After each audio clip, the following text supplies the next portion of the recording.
बिस्मिल्लाहिर्रहमानिर्रहीम। अस्सलाम वालेकुम। एक और सनसनीखेज कहानी में आप सब लोगों को खुशामदीद कहते हैं। मेरा नाम दानिया है। मुझे अगवा कर लिया गया। उन्होंने मुझे जिस कोठे वाले मालकिन के हाथ बेचा था, मालकिन मुझसे गलत काम करवाने को मुझे एक शख्स के साथ कमरे में भेज देती, लेकिन वो शख्स जब मेरे करीब होता तो मुझे बिना हाथ लगाए ही बेहोश हो जाता। मेरा नाम दानिया है। मैं अपने वालिदैन की एक ही बेटी हूँ, लेकिन भाई 3 है।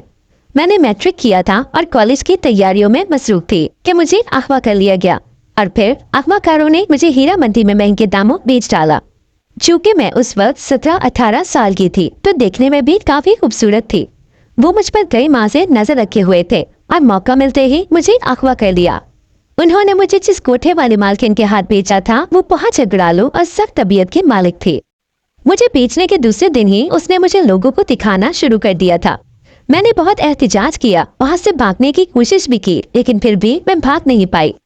जब भी कोशिश करती तो पकड़ी जाती और फिर मालकिन मुझ पर तशद्दुद करती, मुझे जला देती थी। मैं तो अपने घर वालों की लाडली बेटी थी। न जाने वो मुझे तलाश कर करके थक चुके होंगे।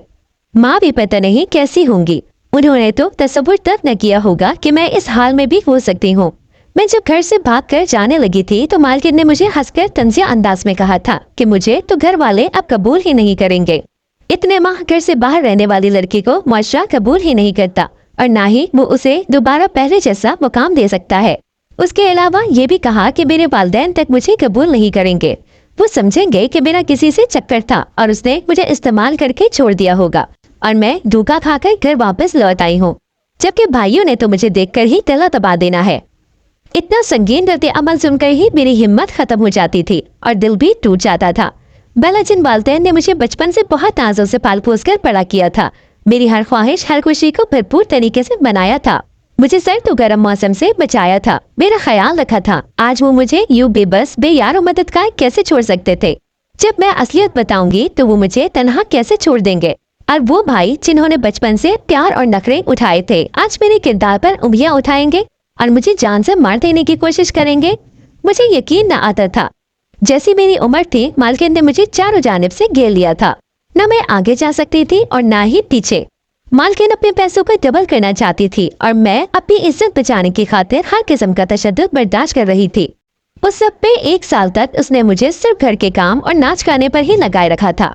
मुझे फहाश कोई पर मजबूर नहीं किया, लेकिन जैसे जैसे लोग मुझे देखकर मेरा सौदा करने के चक्कर में रकम बढ़ाने लगे, मालकिन की नीयत खराब होने लगी थी और वो मेरा ध्यान इस तरफ लाने की कोशिश करती।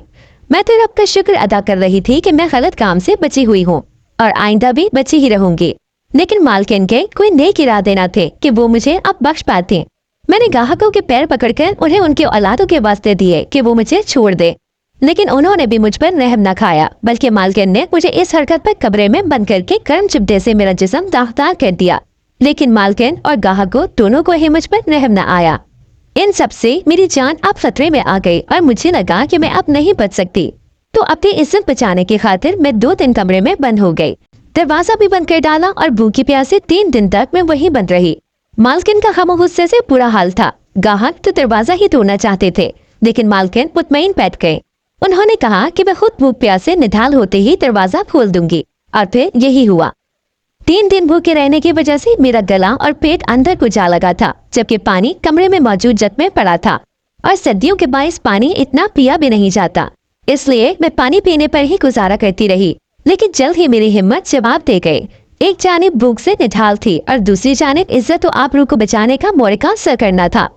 मुझे समझ नहीं आ रही थी कि मैं कैसे खुद को इस चुंगल से आजाद करूं। घर से भागकर भी देख चुकी थी। बाहर खड़े चौकीदार हमेशा पकड़ लेते थे और उसके बाद तशद्दुद अलग बर्दाश्त करना पड़ता था। मैंने भूख को पसे पश्त पर डालकर कमरे में तलाशी लेकर नस काट ली, क्योंकि इसके अलावा मेरे पास कोई और हल ही नहीं था। लेकिन फिर भी किस्मत के देवी मुझसे सब नाराज रही और मैं बच गई। दरवाजे से खून निकलते देखकर मालकिन ने दरवाजा तोड़ दिया और मुझे बर वक्त अस्पताल ले जाया गया और चंद ही दिनों में सेहतयाब होकर मैं दोबारा घर वापस आ गई। जबकि इस हरकत की वजह से मालकिन ने मुझे कुछ न कहा। काफी दिन तक खामोश रहे और मेरी मुकम्मल देखभाल की गई। मुझे हैरत भी हुई कि आखिर मालकिन के दिमाग में क्या चल रहा था, वरना तो वो इस हरकत पर मजीद मार देती। लेकिन वो चुप थी और मैं इस बात पर हैरान सोचों में गुम रहने लगी थी। तुम्हें काम करना पड़ेगा, वरना हमारा ये कोठा कैसे चलेगा। एक दिन मैं दवाई लेकर सोने लगी थी कि मालकिन कमरे में चली आए। साथ ही 2 लड़कियां भी थीं जो खास खिदमत के लिए होती थीं। कमरे में दाखिल होते ही मैं समझ गई कि जरूर वो कुछ कहने ही आई है और जल्द ही उन्होंने अपना मुद्दा मुझे बयान कर दिया, जिसे सुनकर मैं दिल ही दिल में कांप सी गई। आप घर का हर काम करा लें लेकिन ये मत कराएं। मैं रोना चाहती थी लेकिन रो नहीं पाई। मैं उठकर उनके पैरों में जा गिरी और मिन्नत भरे लहजे में हाथ जोड़ते हुए फरियाद की, लेकिन वो हंसने लग गए।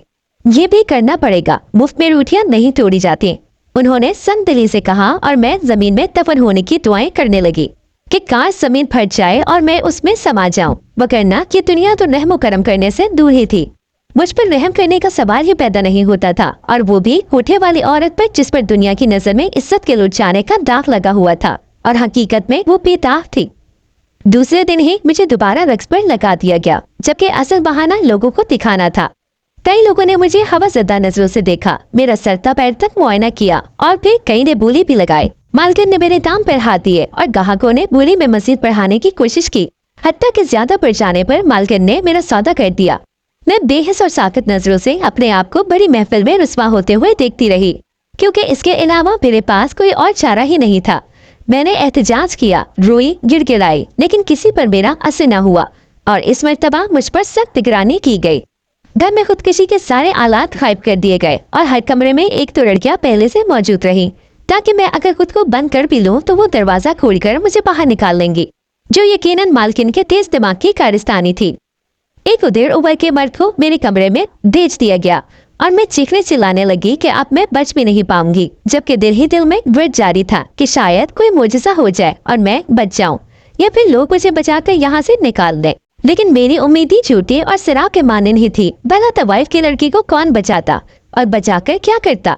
बेहिस दुनिया के बेहिस लोग ही थे जिन्हें आखिरत का डर भी न था। वो शख्स जब मेरे करीब हुआ तो मैंने आंखें बंद कर ली। काफी देर तक मैंने आंखें बंद ही रखी और मेरी हैरत की इंतहा न रही, क्योंकि उस शख्स ने मुझे हाथ तक न लगाया था। मैंने बेयकीनी से आंखें खोलकर देखा तो वो शख्स मसेरी पर आंखें बंद नींद में गुम था। मैं बहुत हैरान सी वहां से यकलख्त उठ गई और कमरे में टहलने लगी कि ऐसा क्या हुआ था कि वो बंद आंखें लिए पड़ा था। दिल में डर सा लगा कि कहीं वो मर न गया हो। करीब जाकर देखा तो सांसें चल रही थी। मैं सोच में पड़ गई, ना उसने कोई नशा किया था और ना ही कुछ और ऐसी चीज खाई थी जिसका रद्द अमल ये हो सकता था। फिर वो क्यों यूं बेइज्जत पड़ा हुआ है? काफी देर सोचने के बाद मैं दिल ही दिल में खुदा का शुक्र अदा करने लगी कि चलो किसी न किसी बहाने ही सही, लेकिन इज्जत तो महफूज थी, जबकि सुबह का रद्द अमल अभी बाकी था। न जाने ये शख्स मालकिन को क्या कहने वाला था। हालांकि मेरी कोई गलती भी न थी, फिर भी मुझे बेहद डर लग रहा था। ये लड़की ही पसंद है और कोई नहीं। दूसरे दिन सुबह होते ही वो शख्स मालकिन के पास चला गया और यही बोला, चले जब दिल चाहे आपका आ जाया करे।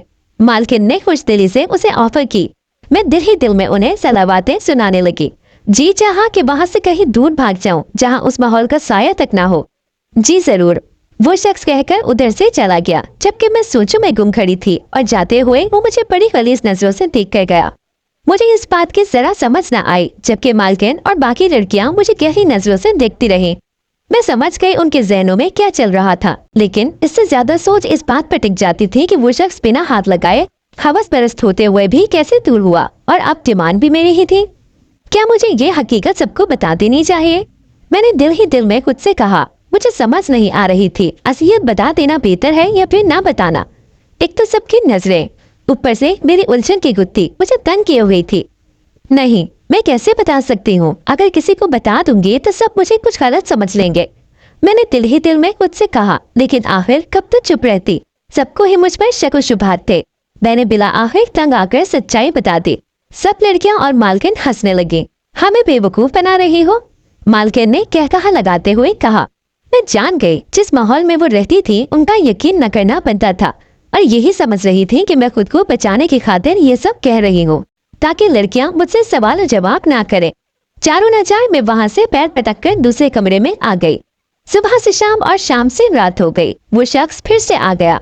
अब मेरी हैरत और सदमे की इंतहा हद को ही छू गई कि वो शख्स फिर से मेरे करीब आते ही बेहोश हो गया। उसके बाद यकीन दीगरे बाद जब जब वो आता और मेरे करीब आता और बेहोश हो जाता, और इस बात का उसे इल्म तक न होता कि वो रात बेहोशी में था। उसकी जेब से पैसे भी निकल रहे थे। मैं उसकी वजह से अपनी इज्जत की दागदार होने से भी महफूज थी और वो भी उस सच्चाई से लाइल्म था। मैं खुदा का इस नेमत पर शुक्र अदा करने लगी और मुतमईन हो गई कि ये उसी का मुजज़ा था जिसने मुझे बचाए हुए था। लेकिन मेरी खुशी कम मुद्दत ही की थी। वो शख्स मुझसे बेजार हो गया और दोबारा वहाँ न आया। मेरे मालकिन मेरे लिए नया गाहक तलाश करने लगी। कई लोग भी आए, मुझे उनके सामने पेश किया गया तो मैं उस मर्तबा डरी हुई थी। न जाने अब क्या होने वाला था। पहले तो बच रही थी, अब नया इंसान जाने कौन था और क्या कर डालेगा। काफी लोगों में एक 25 बरस का मर्द गोया हुआ, मुझे ये लड़की पसंद है। उसने मेरी जानिब उंगली उठाई और मेरे मालकिन खुशी खुशी पहलू बदल कर बैठ गए। मैं जानती थी अब वो मेरे मुंह मांगी रकम लेने की कोशिश में थी, जबकि मैं नफवत से सर झटक कर वही बैठे आयतें पढ़ने लगी कि बच जाऊं, इसकी कीमत ज्यादा लूंगी। मालकिन ने दांत नगोसते हुए कहा और मेरा दिल किया मैं उठकर खुदकशी कर लूं। इतनी जिल्लत भी बर्दाश्त की नहीं जा रही थी। न जाने बाकी लड़कियां ये सब कैसे सह रही थीं, जबकि मुझसे तो देखा तक नहीं जाता था जब औरत को हरासा किया जाता था। मैं कम उम्र में ही यहाँ आकर इतनी अकल और समझदार हो गई थी कि खुद पर हैरत होती थी। लेकिन वक्त और हालात ने सब कुछ बदल दिया था। मुझे मंजूर है, उस शख्स ने कहा। तो मालकिन ने अपनी मतलूबा रकम का मुआहदा तय किया, साथ दीगर कई तहाइफ की भी मांग की। मैं उन्हें कहरबार नजरों से देखने लगी, जबकि वो उस शख्स की जानिब भी देख रही थी। उन्हें मेरी नजरों में नफरत और गुस्सा दिखाई नहीं दे सका। ऐसा करता हूँ कि रकम दे देता हूँ, उसने कहा और सारी रकम जेब से निकालकर वही सामने मेज पर धर दी। मालकिन ने वो पैसे लेकर अपने संदूक में डाल दिए और मुझे उस शख्स के साथ कमरे में भेज दिया। मैं अंदर आते ही वहीं दूर सोफे पर बैठकर दिल ही दिल में दुरूद पढ़ने लग गई। कमरे में खामोशी का राज था। वो आकर बेड पर लेट गया, जबकि मैं दूर बैठी रही। क्या नाम है आपका? काफी देर बाद उसने उठकर बैठते हुए मुझसे सवाल किया। मैं हैरान हुई कि वो मेरा नाम क्यों पूछ रहा था। दानिया। मैंने सर उठाकर एक नजर उसे देखकर नाम बताया और दोबारा से अपना सर झुका लिया। यहाँ कैसे आ गए? उसने फिर से सवाल किया। मैं उलझने लगी, जाने क्यों वो ऐसे अजीब व गरीब सवाल कर रहा था। इससे पहले वाले शख्स ने तो मुझसे ऐसा कुछ न पूछा था। मैं दिल में खुद से सवाल जवाब करने लगी, लेकिन कोई सिरा हाथ न आया। अगवा की गई हूँ, उसके सवालात से मेरे साल कबल पुराने जख्म उधेड़े जा रहे थे।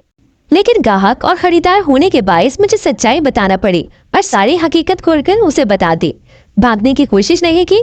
उसने काफी देर सोचकर पूछा, जैसे वो किसी नतीजे पर पहुंचना चाह रहा था। की थी, लेकिन बदले में पकड़े जाने पर हाथ पैर पर नील और गर्म चिमटे से जिस्म जलाने की सजा मिली।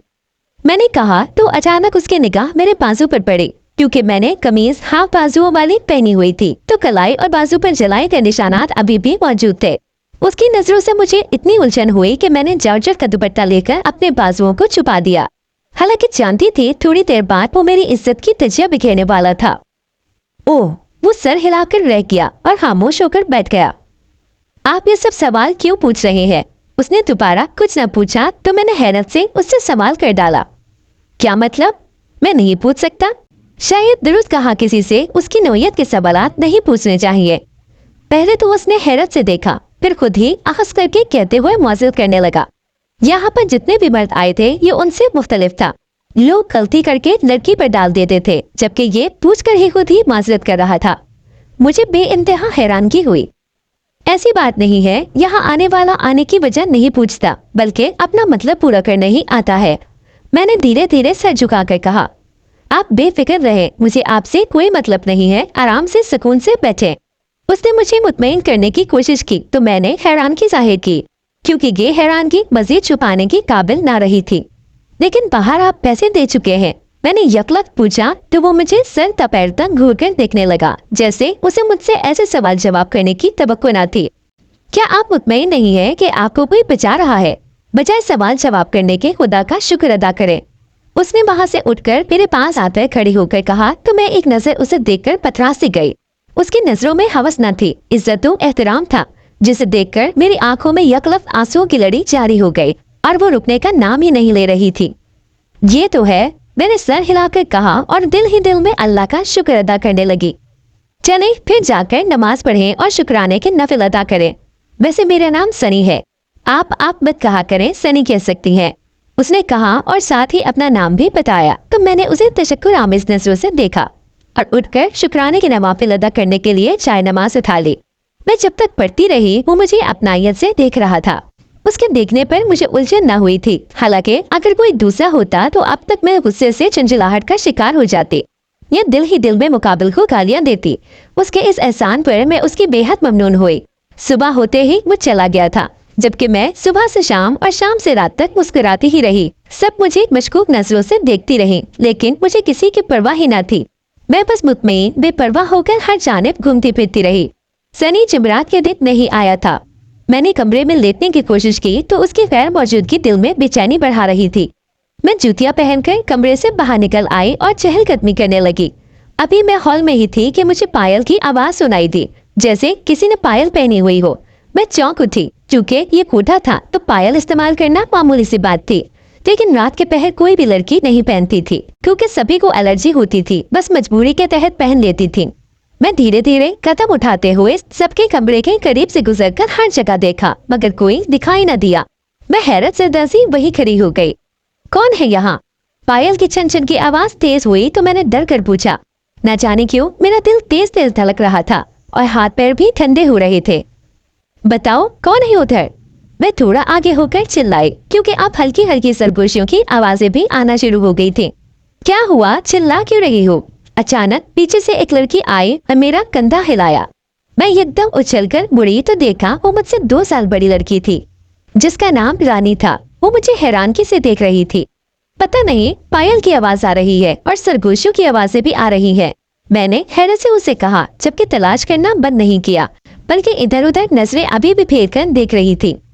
तुम्हारा वहम होगा, रानी ने नाम पूछ चढ़ाकर कहा तो मुझे बेहद गुस्सा आया। पायल और सरगोशियों की आवाजें भी बंद हो गई थीं। नहीं, मेरा वहम नहीं है, मैंने अपने कानों से सुना है, कोई धीरे धीरे बोल रहा था।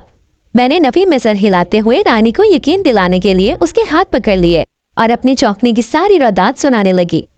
तुम पागल हो गई हो, शाम के गहरे साए में दरख्त के नीचे बैठने का नतीजा है, रानी ने नाक से मक्खी उड़ाने वाले अंदाज में कहा और साथ ही मेरे शाम के पहर दरख्त के नीचे बैठ जाने पर जुमला कसा। लेकिन मुझे उसकी बात पर जरा भी यकीन न आया। ऐसा कुछ नहीं है, तुम मेरी बात का यकीन क्यों नहीं कर रही? मैंने उसका कंधा झंझोड़ दिया। वो मुझे देखकर हंसने लग गई, जिस पर मुझे गुस्सा आया। बात पे कोई करने वाली होना जिस पर यकीन किया जा सके, उसने कहा, और वही मालकिन के पलंग पर पांव पसार कर बैठ गई। मैं उसके मुतमईन होने पर गुस्से से देखने लगी। पता नहीं ये कोठा था या फिर भूल भुलैया, जहाँ रोज नया तमाशा हो जाता था। कभी कोई खुदा का बंदा तवाइफजादी को बचा रहा था, उसे छूता तक नहीं था, जबकि दूसरी तरफ वो उधेड़ उम्र का शख्स जिसने हाथ भी नहीं लगाया बोझ को बैठता था और खुशो को रम आता जाता रहा था। और अब ये पायल की छनकान और सरगोशियों की आवाजें। मैं अपना सर थामे रानी के पास ही बैठ गई। वो मेरे कंधे पर हाथ थपक मुझे दिलासा देने लगी। हम दोनों की अच्छी खासी दोस्ती हो गई थी। जब यहाँ मैं आई थी तो सब मुझे सहल लगते थे, जबकि रानी की मोहब्बत और पुरखुलूस आदतें मुझे उसकी दोस्ती कबूल करने पर मजबूर कर दिया था। क्या कर रही हो तुम दोनों? फिर से भागने का इरादा है क्या? अचानक मालकिन इस तरफ चली आई और हम दोनों को देखकर पनकारी। उनकी कहरबार नजरें मुझ पर ही जमी हुई थीं, जबकि मैं हैरत से रानी को देखने लगी। नहीं, मुझे नींद नहीं आ रही थी तो बाहर निकल आई। मैंने सर ना में हिलाते हुए मालकिन को कहा, लेकिन उनकी नजरों में शक बखूबी वाज़ेह तौर पर मैं देख रही थी। उन्हें मुझ पर यकीन नहीं आया था। तुम पर मुझे यकीन नहीं है, मेरे साथ मेरे कमरे में सोने आओ, उन्होंने कहा तो मैं दिल ही दिल में चिढ़ गई। अच्छा, मैं आती हूँ, मैंने ना चाहते हुए भी सर हाँ में हिला दिया। अब जाओ। मालकिन अपने कमरे में चली गई तो मैं बेचारगी से वहीं बैठी थी। रानी ने मुझे ख्यालों से निकालने के लिए मेरा कंधा हिलाया तो मैं उसे देखकर मुंह बनाकर बैठ गई। तुम्हारी वजह से मुझे ये सजा मिल रही है, सारी रात खर्राटों की आवाजें सुनने को मिलेंगी, मैंने निरूठेपन से कहा तो वो हंसने लगी। मालकिन के खर्राटों से उनकी खास मुलाजिमें भी तंग थी। कोई भी रात को उनके पास नहीं सोती थी और मैं अब इस जुर्म का निशाना बनने वाली थी। जल्दी आओ, मेरे चिटकनी भी चढ़ानी है। मालकिन ने अपने कमरे से झांककर अपनी कड़क आवाज में हुक्म सुनाया तो मैं पाँव घसीटते हुए उनके कमरे में चली गई। दूसरे दिन जब सनी आया तो मेरे लिए बेहद हसीन नगीनों से जड़ा मोतियों का लॉकेट लेकर आया था। मैं वो नहीं लेना चाहती थी, लेकिन उसने मुझे जबरदस्ती लेने पर मजबूर कर दिया था। उसकी इज्जत पर मेरी आंखें अश्कबार हो गईं। कौन हो तुम? वो काफी देर तक बातें करता रहा था। जब खामोश हो गया तो मैंने अचानक हैरत से उसे देखते हुए पूछा तो वो हैरानगी से मुझे देखने लगा। बताना जरूरी है क्या? उसने हंसकर पूछा। मुझे उसकी हंसी में कुछ छुपा हुआ जाहिर होता था, लेकिन मैं समझ नहीं पा रही थी। हाँ, मैं जानना चाहती हूँ। एक इंसान पैसे देकर कमरे में आ जाता है लेकिन मुझे हाथ तक नहीं लगाता।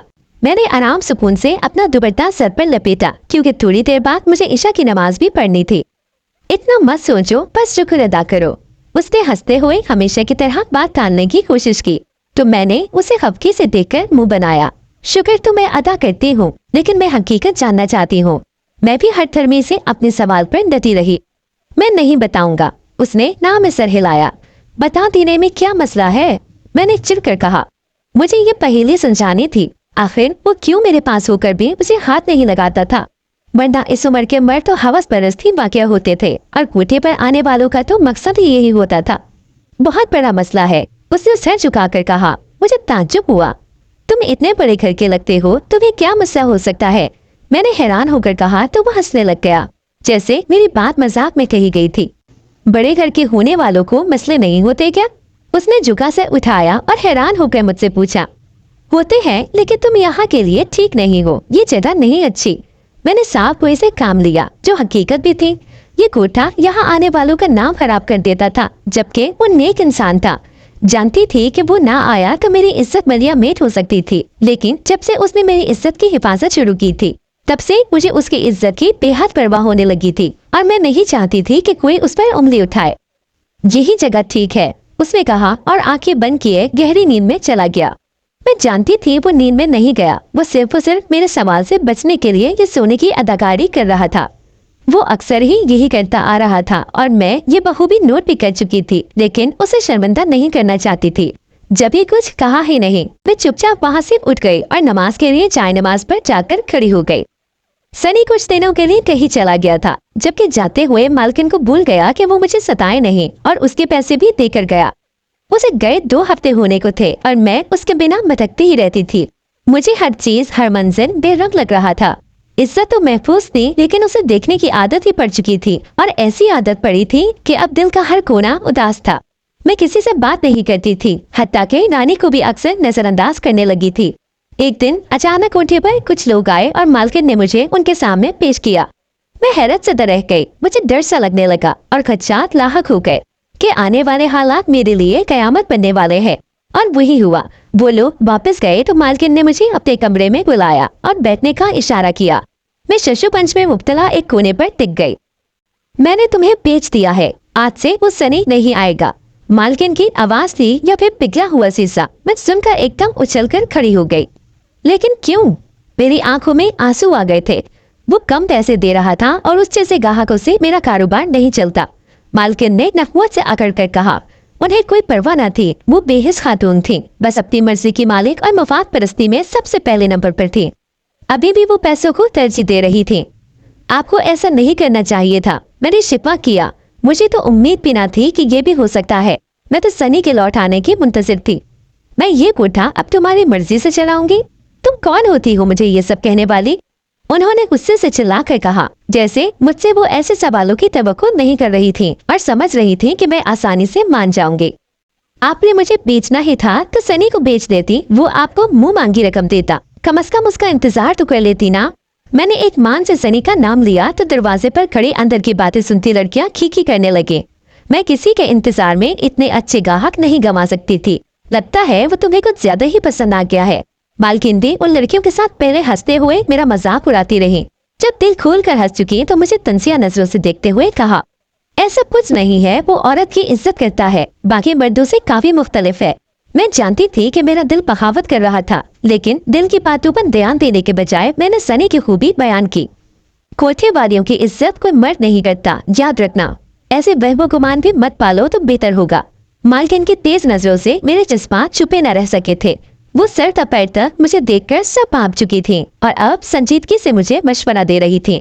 उनकी नजरों में मुझे अपने लिए तरहम दिखाई दिया, जिसकी मुझे कतई जरूरत ना थी।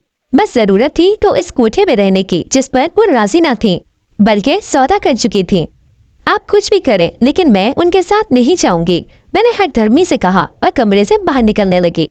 तुम्हें जाना पड़ेगा, देखती हूँ कैसे नहीं जाती, मालकिन ने पीछे से आवाज लगाकर कहा। जानती थी वो बात पर राजी न होने पर जबरदस्ती ही की कायल थी और मैं तो फिर बेबस लाचार सी लड़की थी। वो मुझे जबरदस्ती भेज देंगी और पीछे सनी मेरा मुंतजिर बैठा रह जाएगा। उदास क्यों हो? मैं शाम के पहर दरख्त के नीचे खामोश बैठी सनी के मुतालिक सोचने लगी। कल मुझे मालकिन ने किसी गाहक के हवाले कर देना था और मैं उस कोठे में बैठकर एक शख्स को सोच रही थी। मुझे पता ही नहीं चला कब रानी मेरे पास आकर बैठी थी। वो तो होश तब आया जब उसने कंधा हिलाकर पूछा तो मैंने अपनी नम आंखें झुका ली। मैं नहीं चाहती थी वो मेरे आंसू देखकर कुछ सोचकर फैसला अखज़ कर ले। नहीं तो मैंने क्यों उदास होना है भला। मैंने नफी में सर हिलाते हुए कहा तो वो तासुब से सर हिलाने लगी। मैं जानती हूँ तुम उदास हो और वजह वो सनी है। उससे उम्मीदें ना बांधती तो आज यूं रो न रही होती। ये वक्ती लोग होते हैं, उम्मीदें दिलाकर छोड़ जाते हैं। रानी ने बेहिसी से मुझे आईना दिखाने की कोशिश की, लेकिन मैं उसे ये बताने से भी कासिर थी कि वो दरअसल दुनिया की नजर में जिस काम के लिए आता था वो तो करता तक ना था। वो मेरा मुहाफिज था। मैं चुपचाप वहीं बैठी सोचों में गुम रही। कुछ बताकर करती भी क्या, जबकि रानी ने यकीन तो करना ही ना था। वो हंसकर मजाक उड़ाने लग जाती। बेशक दोस्त थी, लेकिन नामुमकिन सी बात पर यकीन न होने की वजह से मजाक तो उड़ा ही देती। और मैं इस वक्त ये सब नहीं चाह रही थी, लेकिन उसने तो कोई उम्मीद नहीं दिलाई। मैंने बस दो लफ्ज़ी देते हुए बात समेटने की कोशिश की ताकि वो इस मौजू पर बात ही ना करे।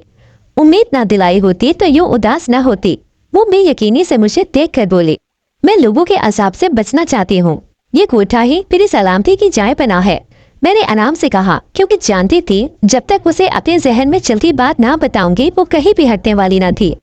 लेकिन यहाँ भांत भांत के लोग आते हैं। उसकी नजर में वो दुरुस्त कह रही थी, लेकिन मैं उसे कैसे समझाती कि बात का असल मकसद क्या है और पसे मंजर की कहानी ही कुछ और है। लेकिन मैं यहाँ से नहीं जाना चाहती, बस बात खत्म। मैंने दो टोक अंदाज में कहा और वहाँ से उठ खड़ी हुई। शाम के साये गहरे हो रहे थे और मालकिन को यूं बाहर बैठना नागवार गुजरता था। मैं कपड़े झाड़ कर शॉल लपेटकर अंदर जाने लगी तो रानी भी उठकर मेरे पीछे पीछे चली आई।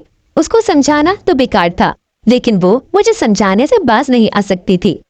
तुम्हें क्यों लगता है कि मालकिन तुम्हें यहाँ से जाने नहीं देंगी? वो मेरे पास आकर खड़ी हो गई और रास्ता रोक दिया, जैसे वो मेरी उलझन की गुत्थी सुलझाना चाह रही थी।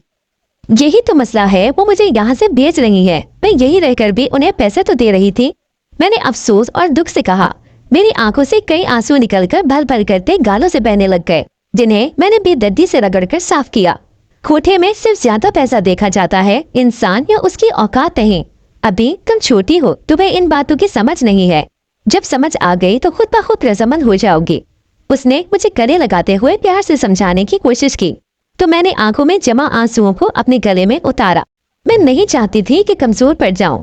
अगर मैं कमजोर पड़ जाती तो जानती थी मालकिन ने मुझे तशद्दुद से दो चार भी करना था और सख्ती भी करनी शुरू कर देनी थी। मैं रजामंद ही तो नहीं हो सकती। मैंने कर्ब से कहा और रानी को खुद से अलग किया। बहकी बहकी बातें मत करो, जाओ शाबाश सो जाओ। रात बहुत हो गई है, सुबह सवेरे वो लेने आ जाएगा। अपने दो चार कपड़ों के जोड़े भी रख लेना। वो मेरे साथ चलती हुई अंदर आ गई और मुझे हिदायत देने लगी। मैं खाया दिमागी से सर हिलाते हुए अपने कमरे की जानिब पड़ गई। मैं कमरे में आकर काफी देर तक रोती रही और रोते रोते ही सो गई। दानिया उठो। रात के आखिरी पहर न जाने कौन सा वक्त था जब किसी ने मेरा कंधा हिलाना शुरू कर दिया। मैं एकदम नींद से उछलकर उठ बैठी और सामने देखा तो रानी खड़ी थी। मैं हैरत से उसके चेहरे को तकने लगी। वो काफी उजरत में लग रही थी। क्या हुआ है, सब ठीक है? मैंने आंखें खोलकर गले में दुपट्टा डाला और धीमी आवाज में उससे पूछा। मुझे लगा कि शायद मालकिन की तबीयत खराब हो गई है, क्योंकि कई मर्तबा ही उन्हें खांसी का दौरा पड़ जाता था और रुकने का नाम ही नहीं लेता था। इसी परेशानी में सारी लड़कियां उठाती जाती थीं। हाँ सब ठीक है, लेकिन तुम्हें यहाँ से जाना है तो भाग जाओ, इससे पहले कि सुबह का सूरज तुलू हो। उसके कहने की देर थी मेरा दिमाग पग से उड़ गया। रानी मुझे इस कोठे से भगा रही थी, जबकि पहले मैं 2-3 मर्तबा भागी थी, तब उसने मेरी कोई मदद नहीं की थी। और आज वही कह रही थी कि मुझे कोठे से भाग जाना चाहिए, जबकि इस मर्तबा मैं भागना नहीं चाहती थी, बल्कि सनी के लौटने का इंतजार कर रही थी। रात भी इसी उम्मीद पर सोई कि शायद वो सुबह आ जाए। लेकिन कैसे? तुम होश में तो हो? मैंने हैरानगी से दबी दबी आवाज में पूछा, ताकि कोई जाग न जाए। हाँ मैं होश में हूँ। अब तुम्हें जाना है तो जल्दी चादर ओढ़ लो। मैंने तुम्हारा बैग तैयार कर लिया है। यहाँ से निकलोगी तो तुम्हें एक इंसान रोड के नुक्कड़ पर मिलेगा, उसके साथ चली जाना, वो तुम्हें महफूज जगह पर पहुँचा देगा। उसने कहा और सफरी बैग मेरे सामने किया। मैं उसकी इतनी तेज तरारी पर हैरत ज़दा थी। लेकिन वो कौन है? तुम कैसे जानती हो और बात कैसे की है? मुझे हैरानगी हुई। मालकिन तो किसी लड़की को घर से बाहर नहीं जाने देती थी और रानी किसी लड़के से राब्ते में भी नहीं थी। ये बात मुझे हजम न हुई। मैं उसे बेयकीनी से देखने लगी। बस कर ली थी, ज्यादा सवाल जवाब मत करो, वक्त नहीं है। उसने मुझे टोक दिया तो मैं चादर ओढ़कर दबे कदम बाहर चली आई। वो मेरे पीछे पीछे आ रही थी। मुझे समझ नहीं आ रही तुम इतनी मदद किस लिए कर रही हो, कहीं मुझे फंसाना तो नहीं चाह रही। मैंने हैरान होकर रुककर उसे देखा। मुझे क्या जरूरत पड़ी है मुफ्त में मसला खड़ा करने की? फिलहाल तुम भाग जाओ अगर जान बचाना चाहती हो तो, वरना सुबह का इंतजार करो और फिर चली जाना मालकिन के गाहक के साथ और रोती रहना, उसने कहा और साथ ही मुझे दीवार फलांगने को बोली। क्योंकि हम दोनों बैरूनी दरवाजे के करीब आ चुके थे, लेकिन दरवाजा तो बंद था। दीवार के करीब काफी ईंटें रखी हुई थी। उसने मुझे ईंटों पर चढ़कर दीवार फलांगने को कहा। अच्छा, तो भगोड़ी फिर से भाग रही है। मैंने अभी दीवार पर पैर रखे ही थे कि अचानक पीछे से आवाज आई और मैं डरकर धड़ाम से उल्टी जमीन पर जा गिरी। नहीं, ये भाग नहीं रही। रानी ने मुझे झुककर उठाया और मुझे अपने पीछे छुपाने की कोशिश की। तुम भी गद्दार निकली, उसको भगाने में उसकी मदद कर रही थी। मालकिन ने रानी को बालों से पकड़कर गुस्से से घुमा डाला था। मैं उसको बचाने को आगे बढ़ी तो मालकिन के कहने पर उनकी मुलाजमाओं ने मुझे भी तशद्दुद का निशाना बना डाला। काफी देर तक मार पीट कर उन्होंने हमें अधमवा कर दिया, तो फिर घसीटकर एक कमरे में ले जाकर हमें बंद कर दिया। मुझसे रानी की हालत नहीं देखी जा रही थी, वो तकलीफ में थी। मालकिन ने मेरा साथ देने पर उसे बहुत मारा था। सुबह हुई तो घर में हंगामा छिड़ चुका था। सनी भी सवेरे ही लौट आया और मुझे बेसुध देखकर हैरतज़दा रह गया। तुमने मुझे याद किया? उसने मरहम बत्ती करके मुझसे पूछा तो मैं मुस्कुराई। हाँ, बहुत ज्यादा, मैंने कहा तो वो मुस्कुरा दिया। उसके चेहरे पर उदासी का उनसे मुझे दिखाई दिया, लेकिन पूछने की हिम्मत न हुई। ये लोग मुझे बेच चुके हैं, मैंने काफी देर चुप रहने के बाद कहा। ऐसे कैसे हो सकता है? उसने हैरान होकर कहा। शायद उसे किसी ने अभी तक कुछ नहीं बताया था, लेकिन मालकिन ये कर चुकी है। अभी वो लोग मुझे लेने आ जाएंगे। तुम आ गए हो, मुझे बचा लो, वरना ये मुझे कहीं का नहीं छोड़ेंगी। मैंने फरियाद करना नजरों से देखते हुए उसे कहा तो उसने मेरा हाथ पकड़कर मुझे तसल्ली दी। मैं जाते हुए तुम्हारे पैसे देकर गया था, फिर उन्होंने ऐसा क्यों किया? वो बेयकीनी से बड़बड़ाने लगा। उसे यकीन नहीं आ रहा था, हालांकि जाते हुए उसने वायदा तय किया था। मुझे किसी और के साथ नहीं रहना और ना ही मजबूर करना है, और वो उसके पैसे देकर गया था। लेकिन मालकिन ने मुझे सताना शुरू कर दिया था और बेच भी डाला। वो भी बेयकीनी में मुब्तला था। मैंने उन्हें रोका था, लेकिन खुदा का शुक्र है तुम आ गए, वरना न जाने वो क्या कुछ कर देती। मैंने उम्मीद से कहा, न जाने मुझे क्यों लगा कि वो मुझे बचा लेगा और मैं इस सब से निजात हासिल कर लूंगी। रुको, मैं जाता हूँ, बात करता हूँ।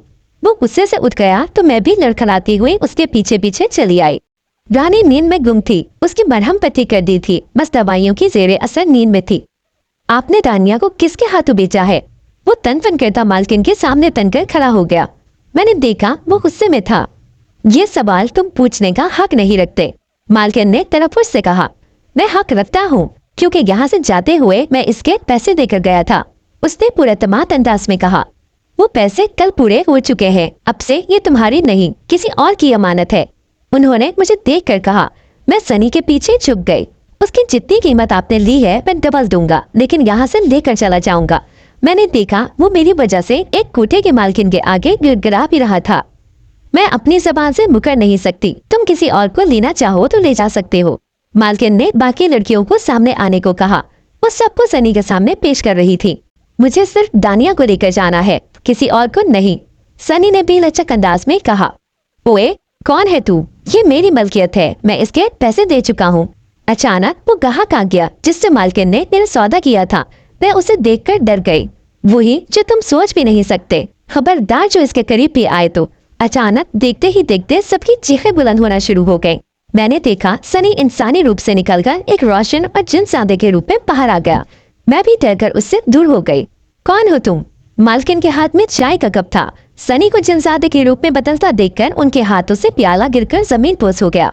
उनके चेहरों पर खौफ और हिरास ताड़ी था।